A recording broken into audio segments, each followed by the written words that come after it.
Say hello to a new friend on an old road. Take a two-lane trip of memories into mysteries unknown. Come along for the ride. Jim Hinckley's America. Jim Hinckley's America.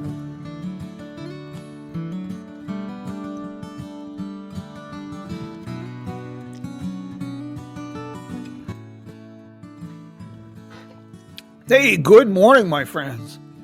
You know, a little bit of music from Joe and Woody and the boys of the road crew always get the morning started. Since we're going to be talking about road trips and adventures, kind of fitting. Take a listen to some of their music at roadcrew66.com. Our guest this morning is Professor Nick Gerlich. Hope you don't mind, Nick, but I often think of you as kind of a modern Indiana Jones. Your adventures in search of lost highways and neon and old theaters. I get sucked into that quite a lot. Well, it keeps me out of trouble most of the time. most of the time, boy, that's an opening you can drive a truck through. Yeah, I've had a few close calls, but for the most part, it's been successful. What? What? I know Route 66 was, part of your, I guess, opening, if you will. It seems like it really got you started in chasing a lot of this neon.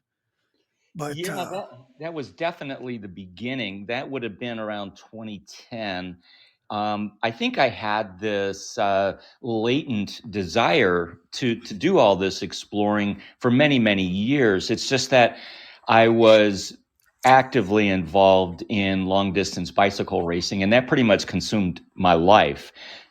Cycling, 15, 20,000 miles a year, and working and being a dad and all that just didn't leave a whole lot of time for anything else. But as I got older, I got slower on the bike, and I decided, well, maybe it's time to just make that more of a casual pursuit, and that'll give me time to do other things, the things I've been wanting to do all these years. And so it all started in Glen Rio. I could go back to my first photo album from Route 66, and it was a cold winter day, cloudy, and so I shot in black and white purposely, and boy, it just kind of took off from there. Once I did that and explored in that old Longhorn Cafe and the First Last Motel, it's like, oh man, this is too good. I got to keep doing this.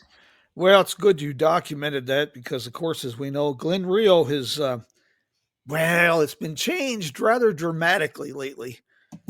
Yeah, it doesn't look that good anymore. I've been out there recently, and yeah, it's to the point where you shed a tear every time you go by. It's really different out there now. Yeah, gosh darn it. I follow your adventures on Facebook, of course, and I know you've done a book or two. You worked with Udo and Ellen, a really great duo, and with photography on a book there. But I sure hope that you're planning a book about your discoveries, your adventures in search of theaters and neon signs. Well, that will definitely be coming along. Right now, I'm writing a different kind of book based on my adventure last May, across most of the U.S. on U.S. 64. U.S. 64 starts in your state, way up in the northeast corner, near the Four Corners, near Monument Valley, and it goes for a whole 4 miles in Arizona, and then it runs into New Mexico, and then U.S. 64 crosses the states of New Mexico, Oklahoma, Arkansas, Tennessee, and North Carolina. Literally crosses them from west to east in their entirety, and then hits the Atlantic Ocean, and that's it. But it was about 2,300 miles. My purpose for doing US 64 is, well, I was 64 last year, and I figured, why not? It was I called this the When I'm 64 tour. US 66 is not our most historic or scenic highway, but I always say it's always had the best press and publicity. And for people like you and I and other, it's the gateway drug. It gets us started in search of these 2 lane adventures. I was not familiar with 64 and its cross country trip. That's one I'm going to have to look into.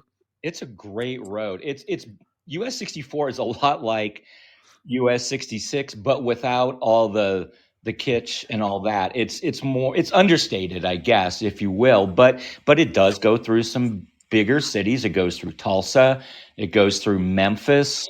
Let's see, it goes through Raleigh, so those are some pretty good sized cities, and then a whole lot of really small ones. But boy, I had a blast doing it. I felt like I was really seeing America in a very unhyped kind of way, because Route 66 does get a lot of hype and attention. If you were to create a Facebook page for US 64, you'd probably struggle to get 1,000 followers.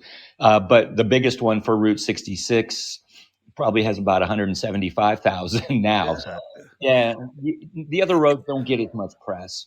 No, Route 66 is, well, it's kind of like America's longest theme park and America's small town all rolled into one.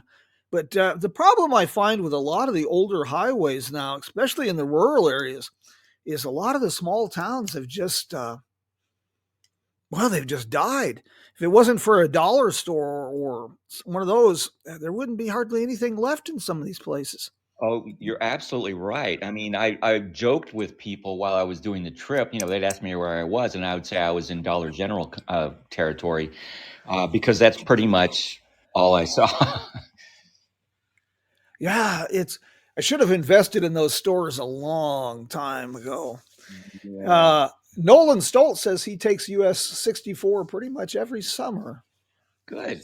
That's good. It's a great road, and I've come to meet some other people who have done the same thing. There's a handful of old road enthusiasts who really seek out these old numbered roads, and it's fun to talk to them. And maybe they did it 20 years ago, but they've all experienced these things. They kind of collect these experiences of all these different numbered roads. We should start a group like Alcoholics Anonymous. Hi, I'm addicted to empty highways. You Yeah, know, exactly. one I'd recommend for you if you find yourself in the neighborhood is US 12 that cuts across southern Michigan, just north of the Ohio and Indiana line. I I would love to do that. I grew up on the south side of Chicago, and US 12. Yeah, I rode my bike on it, for crying out loud. I That's how close I lived to it. There's a huge confluence of east-west roads right there on the south side of Chicago, because they all had to get around Lake Michigan, as it turned out, and so I that was my playground. US 12, US 6. It was great fun. With US 12 across southern Michigan, I recently did that, and I was a little familiar, but it dates back to, well, Native American Trail. And some of the towns, one of the great discoveries I made on US 12 was there's Walker Tavern, which was built in the 1830s. But I found this little town of Jonesville, Michigan. It's one of those places that's so small, First Street is the edge of town. Hmm. And apparently, they had a major automobile factory, manufacturing company there, the Deal Automobile Company. And the factory is still there, and they have a Deal automobile on the front, in the front of the city hall. Uh, Pretty interesting stuff. Did you ever do much with US 6? I've done a lot of it across Indiana, Illinois, part of Iowa. But that's the extent of it. Well, and actually, I've driven a bunch of it out in Nevada, and what's left of it in California, because it got so seriously truncated. That old road has probably the coolest old name. The Grand, what is it? The Grand Army of the Republic Road or something like that. And Yeah. it was 4,000 miles long originally. Now it's been truncated to, I think it still goes through Lone Pine, maybe, but not a whole lot further. It used to go all the way to downtown LA and, make it truly coast to coast. Long Beach, California, all the way to Cape Cod, Massachusetts, originally. Yeah. That highway just intrigues the daylights out of me because it seems to go almost nowhere on purpose. Right. It just It, it, meanders. it misses a lot of the major cities, and when you think that this highway was built in the 20s and the 30s, why would they build it across the worst part of Nevada or Right. over Loveland Pass in Colorado, for God's sakes? Yeah, no kidding. They didn't seem to have a whole lot of purpose in what they were doing, but anyway, it sure left us with a lot of stuff to explore. Yeah, yeah. Your signage is intrigues me. Some of the signs that you turn up with, but it's the theaters. I find your discovery of these old theaters, and Nolan has been deep into the theaters as well. But I find your discovery of these theaters in these small, faded little towns to be an endless source of fascination. Me too. I've come to know that you didn't need to have many people in a town to be able to support a theater like 80 to 100 years ago. I mean, I've found theaters in towns as small as 500 and 1,000 people, which blows my mind because you would never build something like that today. But they often drew people from outlying areas and stuff, and it was almost like a public commons, if you will. Everybody went to the theater, rich and poor. You could see a movie for a quarter, and it was just great fun for everybody. You got dressed up, and these theaters had elaborate marquees, and they were a source of civic pride because they were down there right on the main street, often right across from the courthouse. Yeah, there's a lot of fun to be had tracking these things down, and I wish I had fallen in love with them a little bit sooner. My fascination with the theaters has been more recent, like the last 2 or 3 years, and boy, I kick myself because I missed a lot of good photo opportunities in earlier years, but I'm making up for it now. You sure are. I found a little place near Hannibal, Missouri, Rushville, Illinois. Uh huh. If you get up that way, what an incredible little town. The newspaper has been published out of the same building since I believe it was 1880. But the theater, I stumbled into this theater, the Princess Theater. It opened about 1916. It was one family owned until about 2020. And the last remodel was in 1930. They added the marquee. Everything inside is 1930s.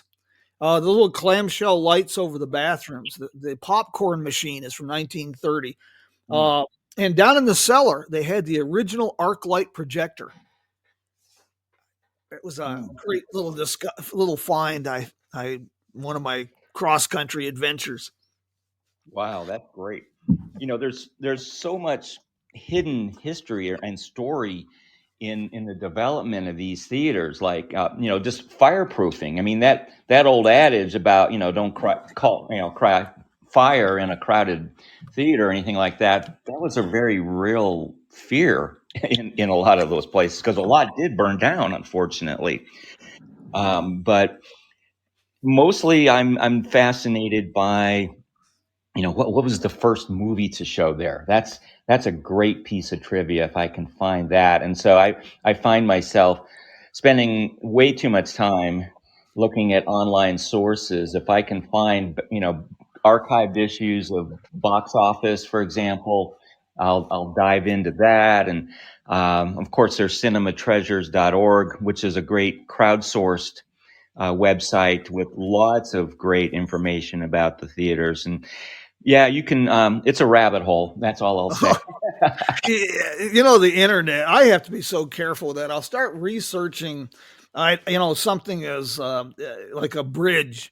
Next thing I know, I'm down some rabbit hole, and I'm reading about a cross country trip in a Franklin automobile in 1908. I don't have a clue how I get sidetracked. I was just talking to Connie Loveland in Tucumcari recently, and they've started work to restore the Princess Theater in Tucumcari. They Yeah, started an initiative. Yes, I don't think it has gotten started yet, but I think there is that initiative. That is a beautiful building. I really like it, and it's just right around the corner from the Odeon. It's kind of funny how in so many of these towns, well, here's Tucumcari. 5,000 people once had two theaters, had a drive-in also, and it supported them all for many years. And they were, and in the case of the Odeon and this one, they were just mere feet apart, like one block at max, and that's it. Yeah, they've got a little way to go on that, but I think it will be a pretty cool place whenever they're able to get it done. Have you documented any of the African American theaters, the segregated theaters? Have you turned up any of those? Well, I found one in Amarillo. Actually, it wasn't segregated, but it was the opposite. It was the first one in Amarillo, the Liberty Theater, that allowed Black patrons. Hmm. And it is one block south of the Herring Hotel. And by virtue of its location, let's see, it's between Pierce and Fillmore on, what would that be? Fourth, yeah, Fourth Avenue. It's You could throw a stone and hit the original Route 66 alignment through Amarillo. But yeah, they allowed Black patrons, but they had to go upstairs. They couldn't sit among the white folk, but at least they could go. It's you and I. We came in the tail end of that. Me specifically, I spent a lot of summers on folks' farms down in Alabama and Tennessee, and still can remember the segregation of the segregated bathrooms, things of that nature, as a kid down south. But it just seems so foreign today. It's just hard to believe that that's the way things were. Well, It's yesterday on my Instagram post, I featured the Crystal Cafe from Greenwood, Mississippi, which was developed. Well, I can't remember who developed it initially, but it was then purchased by a couple of Greek guys in the 30s, and that's when they renamed the cafe to Crystal. And in 1964, when the Civil Rights Act was passed, they did a flip flop. Instead of suddenly blacks being allowed, the mayor of that town was a staunch segregationist, and basically he threatened retribution to any business that did not segregate, even though it was against federal law. And so, what they wound up doing at the Crystal Cafe was they made it a club, basically, and you had to have a key, and the key cost $1, but they only sold it to white people. So it became a whites only cafe for about a decade, and then they finally got rid of that crazy policy, or maybe they got rid of the mayor. I don't know, but can you imagine? I mean, federal law suddenly granting full privilege to everybody, but these guys said, "Nah, that's okay. We're just going to make this a private club," and by virtue of that, they were able to dodge everything. it's astounding. Even though, like, say, I grew up vaguely with this. I find stories still that just shock me. Some years ago, I interviewed one of the Tuskegee Airmen for an article I was writing, and he was from, I believe it was Ringgold, Georgia, and he had been wounded in combat and was home on recovery. And there was a German POW camp in town. And if he took his girl to the theater, he had to use the rear entrance and set and select balcony seats. But they would bring the German POWs in on Saturday night and use the front entrance and have the front row seats. Oh, lovely. Yeah, yeah, that's got another one that is the Native American angle with theaters that I've never given a lot of thought to until I started talking to some of the Native Americans. Uh, Herb Jeffries and Delvin Harbor's with us this morning, and maybe he's got a little bit more on this. But there was a series of all they billed them as an all Negro cast. Herb Jeffries filmed out at Murray's Dude Ranch off Route 66 in Apple Valley, California. Are you familiar with those films? No, I'm not at all. I was just wondering. That opened a whole nother door for me because the Bronze Buckaroo, Herb Jeffries is kind of an interesting fella. He played with Louis Armstrong, and he became started these all African American cast singing cowboy westerns. And then when that started to fade out, he reinvented himself as an Italian crooner. Well, I'm looking at a screen right now. I Googled it while you were talking, and now you've given me another rabbit hole. Thanks, Jim. No problem, no problem at all. So I just wonder what other movies were filmed with an all African American cast. That'd be another one to kind of Yeah, wander down to. absolutely. I've since I fell in love with the theaters, I did uh, a two-part feature story for Panhandle magazine on just the theaters of the Texas Panhandle, which, the Texas Panhandle alone, it's the top 26 counties of the state. It's the size of West Virginia. I mean, it could be its own state easily. It had a lot of theaters, and it took me two articles to write about them. And then I did a feature for New Mexico 66 magazine on the theaters of, well, Route 66 in New Mexico. And so that limited the scope to just the corridor of Route 66 plus Santa Fe, because you got to include that too.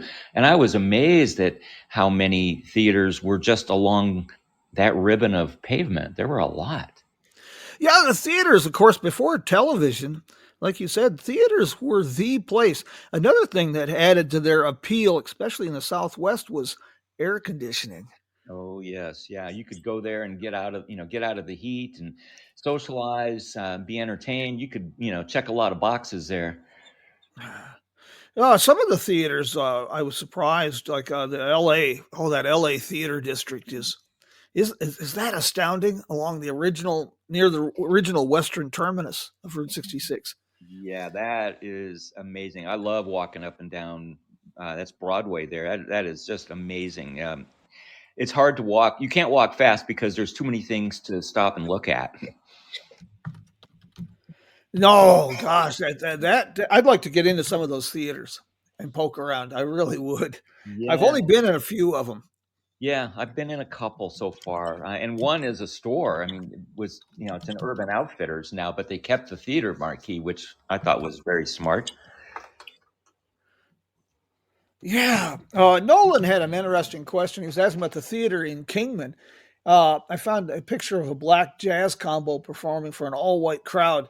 The Kingman theaters, I got myself into something. And next time you're out here, Nick, I'll share this with you. We started developing for Kingman Main Street this narrated historic district walking tour. And the old State Theater in Kingman is being renovated as a performing arts center, been closed for many years. It gets really strange. The original State Theater was on the corner of 4th and Beale Street. It was built about 39. The other State Theater was built about 1948, but we cannot find any record that theater that was built in 1948 opened until 1963. Wow, there's a big gap there. Yeah, until the other theater closed. And Toby Orr, who's has a construction company here, he's been applying for the grants. He's been deep into the historic research. He belongs to the historic committee here. Can find no evidence that theater opened after it was built for over 10 years. Wow. And another thing that's really neat, I got to show you when you come out, is that the bow trusses in that theater came from the Kingman Army Airfield. And Mm-hmm. a couple of them, they have graffiti written on them. One of them is Kilroy was here, 1944. That's great. I'm surprised that there's no record of this theater opening. I mean, like in the newspapers and Nothing. phone books. In fact, the only thing we found was a big grand opening of the new State Theater, 1963, but the building was built in 1948. The front was the front of the theater was insurance offices, barber shop, but the theater itself was not opened. And I've got another one for you when you come to Kingman, Nick, that you would like. I found the original base theater for the Kingman Army Airfield. It's still here. Wow. And where's that located? They jacked that up and two other buildings They brought them into Kingman and they bolted them together, the Officers Club and the theater, and they put them together as the American Legion Hall here in Kingman. That's great. Well, it's great that it's still around. Yeah, intact theater with seating, the stage, everything is still in place. Hmm. What is one of the most unique theaters that you found in a small town travels? Oh my, that's a tough one right there. Well, let's put it this way: the most stylish marquee you've come across in a small town. Well, okay, the Palace Theater in Canadian Texas, and the theater has been restored in the modern era, and now it shows movies. They have special events in there, and I have been able to tour that theater. It's a great story. Canadian Texas is one of those places you kind of have to want to go there because it's really truly off the beaten path. But speaking of paths, it was on the Dallas to Denver highway more than a century ago. So it used to be on a well traveled road. It's on US 83 today, which does get a fair amount of truck traffic going up the midsection of the country. But otherwise, just for regular folks in cars, it's out of the way. It's about 100 miles northeast of Amarillo. You're pretty close to Oklahoma at that point. There's it's actually a pretty nice town. I hate to say there's money there, but I guess there is. I mean, it's a well preserved town, and it's a lovely place to visit. And they also saved the long truss bridge over the Canadian River when they built a new highway and a new bridge, and now that old bridge is a walking path. And last fall, when I was out photographing all the theaters of the Texas Panhandle, I made sure I got out and walked it a couple of times just to have fun. It was truly amazing to go across this long bridge. It's more than half a mile across it. The river's not that big, but the arroyo or whatever the basin where the river flows through is pretty wide at that point. And yeah, it's a great town to visit, and the Palace Theater is a true gem. I will have to look into that Canadian Texas. Yeah. Um, I was really surprised. You even got up exploring the Great Plains of Canada a while back.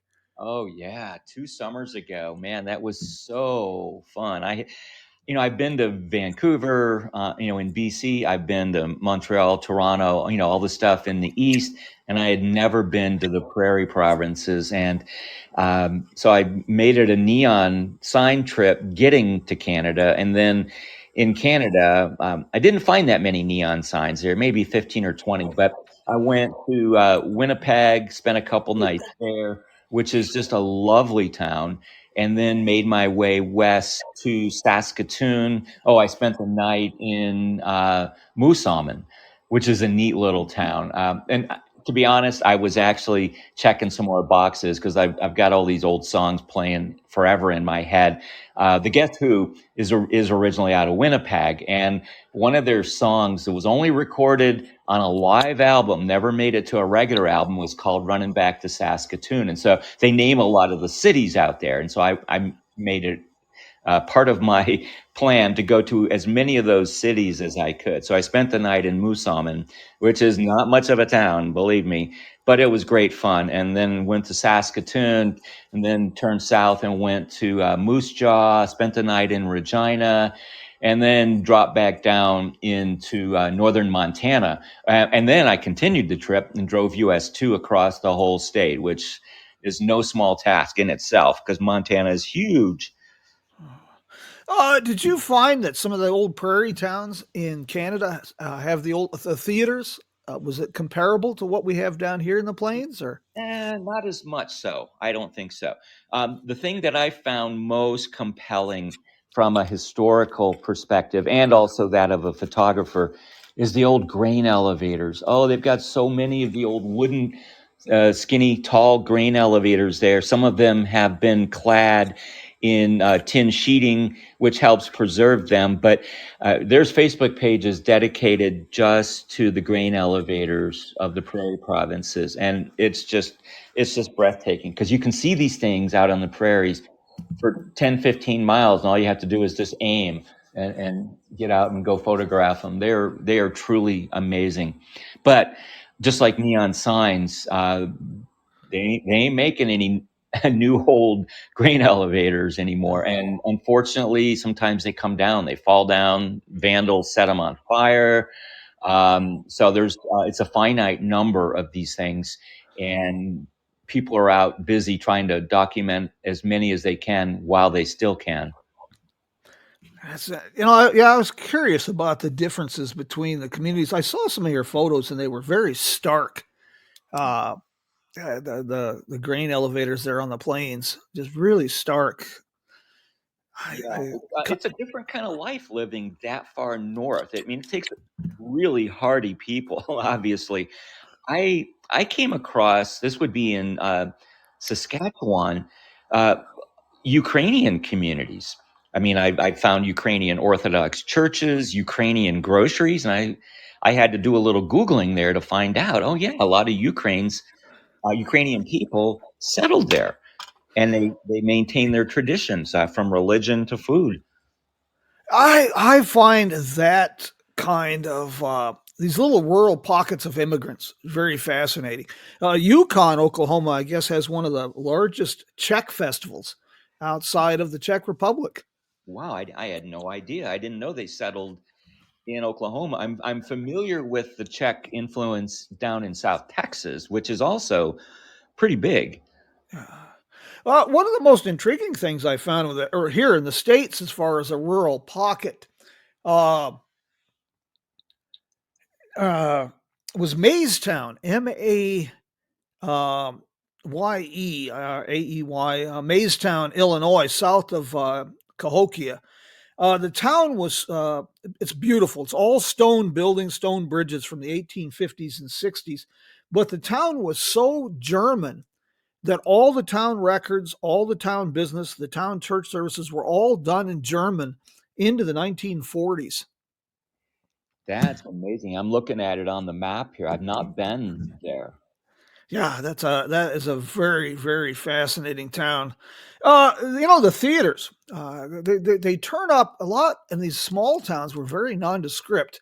The theater in Oatman is still there, but it's been, of course, repurposed. But Mhm. it's not something that's going to be very noticeable. It was just a real nondescript theater. You're right, and I've discovered some like that too, even out here in the Texas Panhandle. And yeah, some of them had very spectacular signage and marquees and so forth, and others, not so much. Uh, hmm. I what are your plans here for this year, Nick? That's a good question. I'm trying to figure it out myself. There will be a plan, and there will be places to go. I haven't figured it out yet. I'll tell you what I want to do ultimately, maybe next year, before I get too old. I want to walk a Camino in Spain.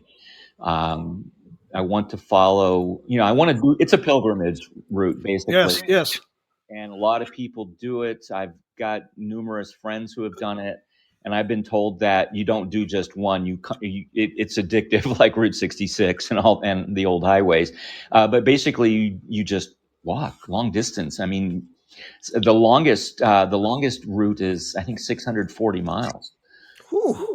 Yeah, it's a long walk. I got a buddy who's doing it right now. Yesterday was his first day. He walked 25 miles. I want to do one of those. I don't know that I'll bite off that much the first time. I would be happy with maybe 300, half that distance. That would be good. And then there's the question of, do I carry my own, wear a backpack and carry all my stuff, or do I use one of the third party tour companies that basically provide baggage shuttle and get your lodging set up for you, and then all you have to do is walk. That sounds a lot better to me, to be honest. At our age, yes. Yes. I just was curious if you had plans maybe for the European Route 66 festival this year. No, I'm not going to be able to make that one. I know, but that sounds like it's going to be another great event. It was fun doing the one that I attended back in 2016 in Germany. That was Yes. great fun. Nolan has a question about theaters in Amarillo. How many historic theaters do you know of in Amarillo? There were at least 8 or 10. The bad part is there's only, I'm counting in my head here, I think four buildings that still exist. None of them used as a theater, and then there's the Tascosa Drive-In on the north side of town, which sadly just closed. They announced their closure at the end of summer last year. Um, you would never know of those four. You would never know that they were theaters except for one of them. That would be the Paramount, but it doesn't function as a theater. It's got a sushi bar and offices in the front, but they have the nice sign. The sign was located. It had been moved away years ago, but kept. Fortunately, it wasn't scrapped, and so they rebuilt the sign and rehung it, and it looks just stunning out there now, day and night. But it's not a theater. One of the other theaters is a church, another is a nightclub, and then there's the Liberty, which was the one that allowed black patrons, but it's just an abandoned building that doesn't look so good. Yeah, the theaters took a hard hit starting, well, really in the 60s. And then with a lot of, like we said, a lot of these rural towns just have been on the slide for so many years. Yes, I have been to about 145 cities, towns, communities, ghost towns, bumps in the road in the Texas Panhandle alone, and I've photographed all of them extensively for another project that I need to get going on, because you're right, most of these places have dried up. The Panhandle has only grown, I think, 50,000 people in the last 35 years, and it's not much. Far less than what Dallas and Austin and Houston have grown, percentage wise, and definitely in terms of raw numbers. Basically, the population of the Panhandle is a lot like a colander. You can pour water in it, but it's gonna go right back out, Uh, and that's been problematic. And so many of the little towns out here don't have much left. They're pretty sad. yeah, I drove through the Panhandle. I drove along the Kansas Oklahoma line recently, and then dropped down through the Oklahoma Panhandle and picked up Highway 54 into Tucumcari. Hmm. And I was really shocked by some of those communities on how much they've dried up in the last 20 years. Yeah. Once you leave Dalhart, you get into no man's land. I think about the only town through there is, they call it Narravisa out here. It's, butchered completely, but it's got some neat stuff in it. There's some neat stuff to photograph in that little town. An old motel, an old bar, old gas station. Um, Uh, find uh, stuff, but it's not the kind of stuff that chambers of commerce like to talk about because it's all abandonment. yeah. Do you find that the small cafes are still hanging on in some of these little towns, or are they disappearing too?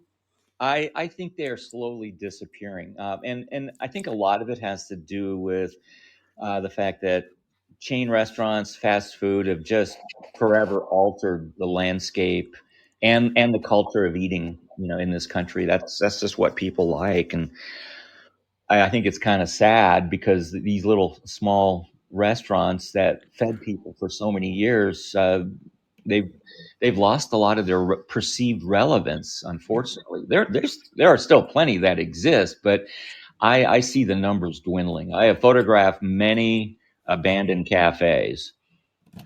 Do you have any historic theaters down where you're at around Canyon, Texas? Well, we have two buildings that used to be movie theaters. One is right across from the courthouse, and it's been shuttered for longer than I've been here, which is 35 years. I just happened to know it was a theater. And then there's the other theater right across from campus, and it only closed like in the last 5 years. It's just waiting for somebody with some money. That's a common refrain, but basically they had to close because the owner couldn't afford to go digital with his projection equipment. I mean, that was a requirement because that's Uh, how the movies are distributed now, and he couldn't afford to install all the new equipment needed just to be able to show the film, much less try to get people in there. But there are success stories out here too. If you go to Clarendon, Texas, which is Highway 287, it's the Fort Worth Highway. It took them a decade, but this community got more than $1 million together and restored the Mulkey, Mulkey Theater, and it is a true gem. It's got fully functioning neon sign out front. It's bright enough to burn your retinas.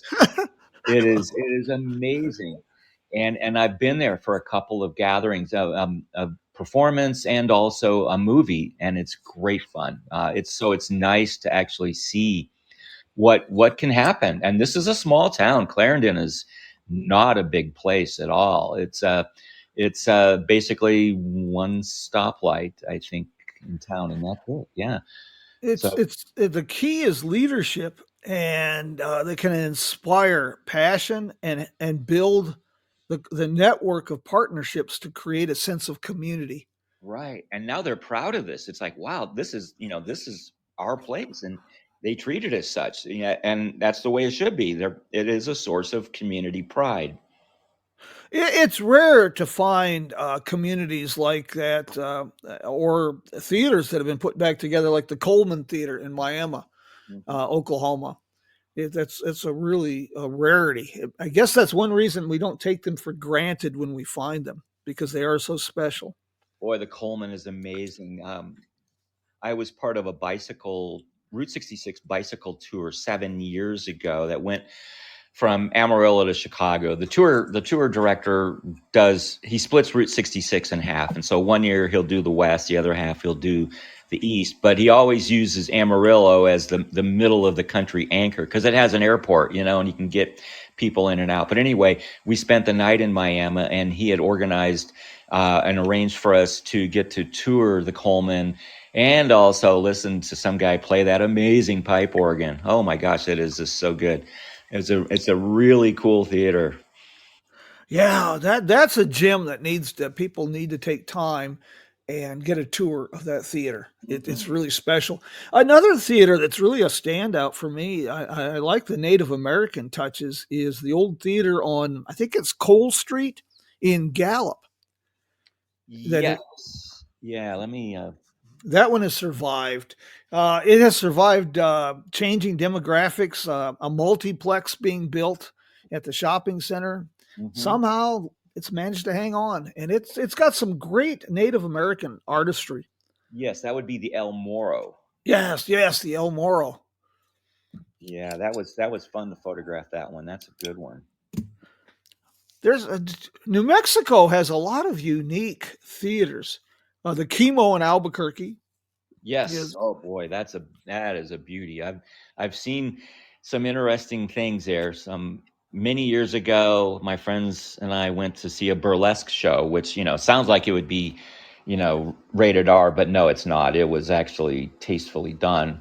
I saw a private screening of El Camino, the movie that was a sequel to Breaking Bad. They had a special showing there. Oh, and I saw Bryan Cranston there in a performance. Actually, it was like a fireside chat between him and Bob Odenkirk, and that was fun. Got to meet Bryan Cranston and or Walter White, I should say. That was really fun. Nick. Like I say, I want to thank you for taking time of your schedule today for this. I've been anxious to talk to you for quite a while about your adventures, because I'm a real follower of your explorations.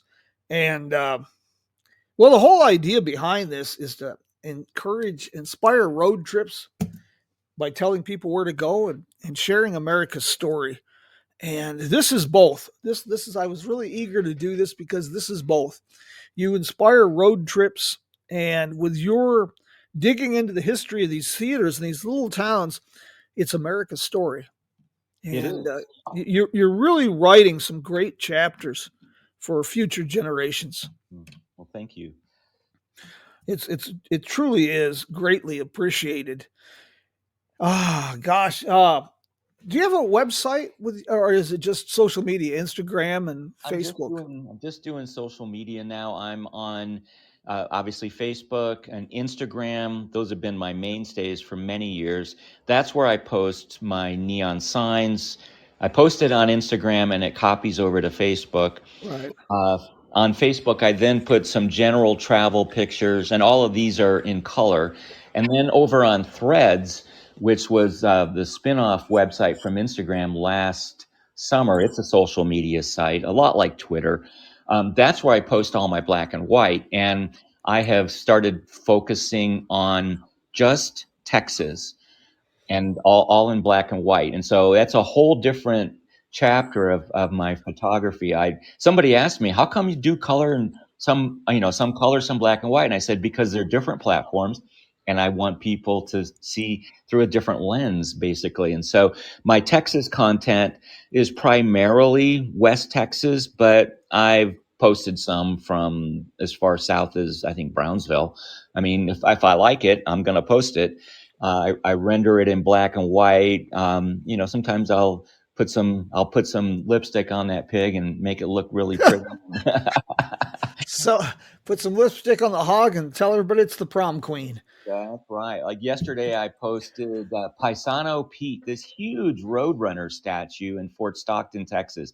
And if you ever go through Fort Stockton, you can't miss it, and you got to stop and get out and photograph it. It's just good. Brady Wilson's asking if you could contact him. He's got some questions. He works there in Canyon, Texas as well. Yes, absolutely. Come see me at my office. I'm I'm in the classroom center. You can find me, and you just ask anybody; they'll know where I am. So by all means. Because he's into doing photography, and he says he works at WT. Yep, that's where I work. So come see me. Yeah. Nick, again, thank you. And if you find yourself out this way, give a holler. Like I say, I've got some great things to share with you. And we're picking up the pace with getting some neon together here in Kingman. One of the latest that we've put up in Kingman, and I have mixed feelings about this, but it's just quirky enough and colorful enough. I have a feeling it's going to be quite an attraction. But Scott Dutton of the Kingman Route 66 Association, before he passed, he acquired a neon sign from a closed wedding chapel in Las Vegas. Mm-hmm. And it's been repurposed to show the heart of Route 66, Kingman, Arizona, complete with Cupid. It's definitely a little bit different. I'm curious to follow the threads talking about how this is being perceived. It's kind of intriguing. I saw it online, I think yesterday, and it looks beautiful. Next time I come to Kingman, I'll make sure to stop and admire it and photograph it. Thank you, Nick. Hey, thanks you, Nick, for taking time on your Sunday for this. I've really enjoyed the conversation immensely. And judging by the audience that we've got here for people from literally all over the United States, I think you probably inspired a road trip or two. Well, you got to get out and see America while you still can. There's so much to see and to appreciate, and I'm just thankful for being able to do it and being able to share it with everybody else, because this is the kind of stuff. These are the stories that need to be shared. One more that just popped up here. You did a lot of research with Route 66 in New Mexico, the old bridges, the real old alignments, and some of the navigation arrows. Yeah. Oh my, that's another rabbit hole. The concrete navigation arrow. Stop me if I wax poetic for too long, but I fell in love with the concrete navigation arrows about 8 years ago, maybe 10. I saw some story on CNN or someplace online about these crazy arrows in the ground and what were they and all that. And well, long story short, between 1926 and about 1932, this was the beginning of U.S. airmail. And the post office did not have its own planes or pilots. They hired individual pilots who had little airplanes. They were called, this was called contract airmail pilots. And they would hire these guys to fly, literally, this was airmail, fly from big city to big city. They had established airways, for example, like, it's an airway is like a highway that you can't see, but they had routes basically. But they didn't have any navigation. They didn't have radio. They didn't have radar. And yeah, you could always follow the iron compass, which is the railroad. But that didn't always work because it didn't always go where you wanted it to. And so to aid them, these concrete arrows, which are about 70 feet long, were placed along these airways, the routes that they wanted them to take, about every 10 to 15 miles. And they also had a beacon tower that was, I think, 51 feet tall. So they had a red blinking light. So they could go day and night flying the mail, literally zooming across the country as fast as could be done back then, and following blinking lights at night and concrete arrows by day. They only flew about 1,000 feet above the ground, so they were able to see these arrows quite easily. So it was literally, they were breadcrumbing their way across America, if you can imagine that. And then they had an emergency runway about every 2 beacon towers, just in case. But they made their way. Amarillo was a hub city for mail delivery. So it was the eastern terminus of the LA to Amarillo airway. And then from here, mail either went southeast to Dallas. They also had an airway from Amarillo to Kansas City, which then they had another airway to Chicago and then another one to New York City. But once the early 30s came with the development of radio and radar, they didn't need these beacon towers and concrete arrows anymore because they had better ways of navigating and staying in touch. So they basically were obsolete. But fast forward to the early 40s with World War II, the government didn't want to make it too easy for enemy pilots. Should that happen, like the Japanese, for example, not being satisfied with Pearl Harbor, but wanting to hit the mainland, they didn't want to make it too easy for them to find their way across the country. So they destroyed a lot of the concrete arrows. And the beacon towers, that was scrap metal. So that aided the war effort right there. Today, there are, I think, 126 known concrete arrows scattered across the country. I've been to, I think, 67 of them. Some of them I had to use all my wits to get to. One in New Mexico, I navigated to in a dense fog. I made a Google map where all these things are. So I was literally walking with my phone in my hand in a dense fog to get to this arrow. And of course, as soon as I got there, my phone died because I had used all my battery navigating to get to it. And so that was fun getting out of that one. That took a lot longer. I'll just say a lot longer to find my way out of there in a fog. But yeah, these are amazing. And there are, probably 7 or 8 in New Mexico. There's none in northern Arizona.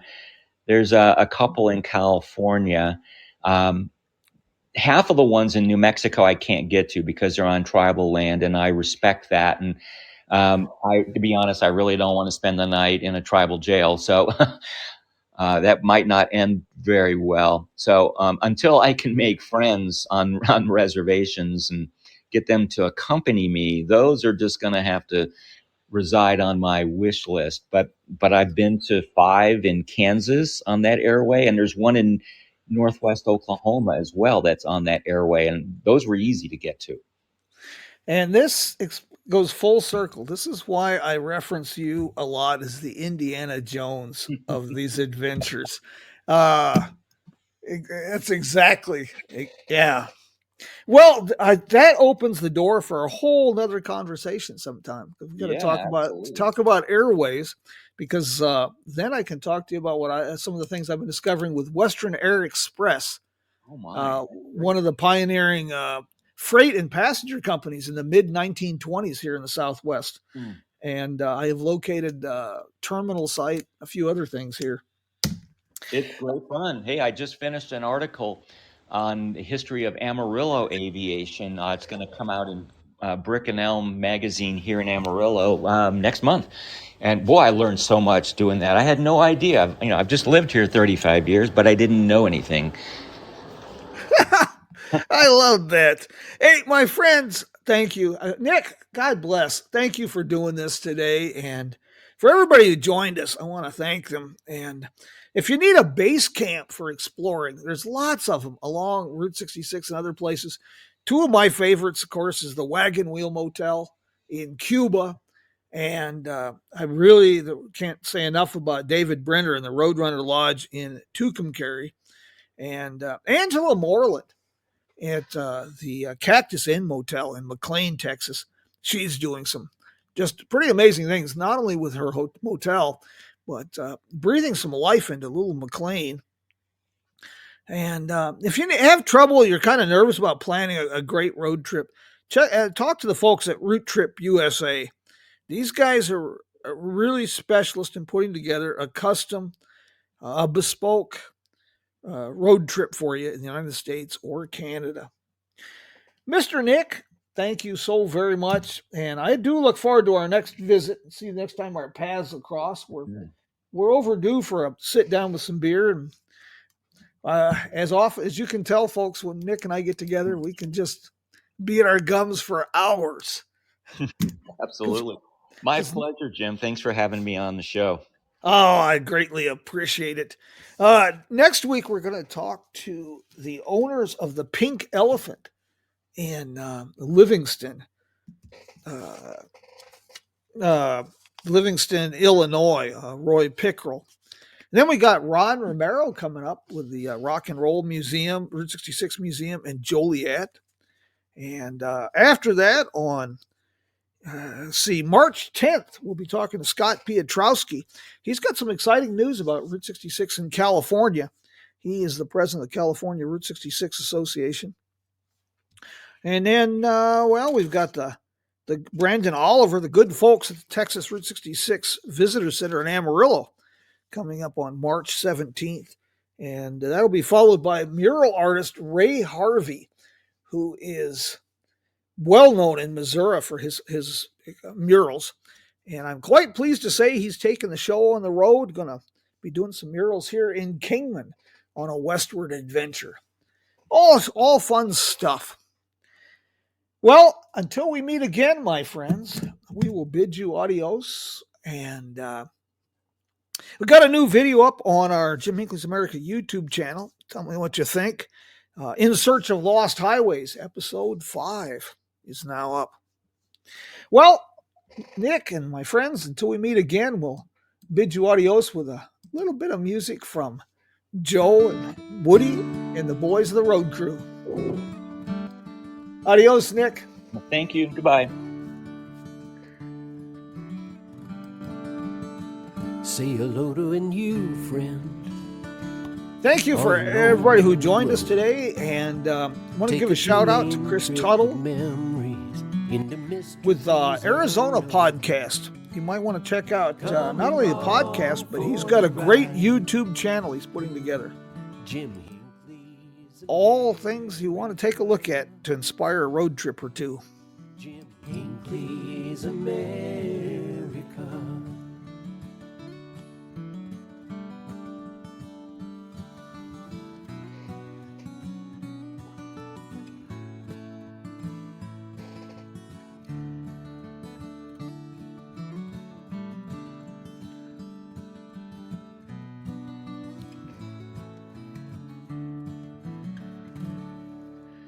Adios, amigos.